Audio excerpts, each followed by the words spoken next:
সিলেটের তামাবিলের খাসিয়া হাওরে শূন্যরেখায় জরিপকে কেন্দ্র করে উত্তেজনা ছড়িয়ে পড়ে।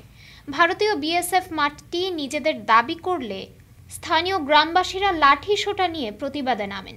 পরিস্থিতি নিয়ন্ত্রণে বিজিবি ও বিএসএফ নিজ নিজ দেশের জরিপ দলকে সরিয়ে নেয়। সিলেটের গোয়াইনঘাট ও জৈন্তাপুরে শ একর জমি নিয়ে প্রায় আড়াই দশক ধরে চলা সীমান্ত বিরোধ আবারও উত্তেজনায় রূপ নেয়। তামাবিল স্থল বন্দর থেকে ১.৫ কিলোমিটার দূরে নয়নাভিরাম খাসিয়া হাওরের ৭ থেকে ৮ একর সমতল ভূমি, যেখানে রয়েছে একটি খেলার মাঠ, সেটিকে নিজেদের দাবি করে ভারতের বিএসএফ।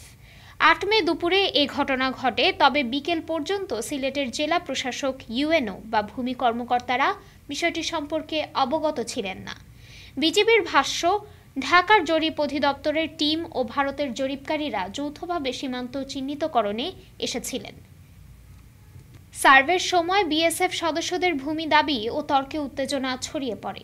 পরিস্থিতি নিয়ন্ত্রণে আনতে বিজিবি ও বিএসএফ এর পরামর্শে জরিপ কাজ স্থগিত করে কর্মকর্তারা এলাকা ত্যাগ করেন।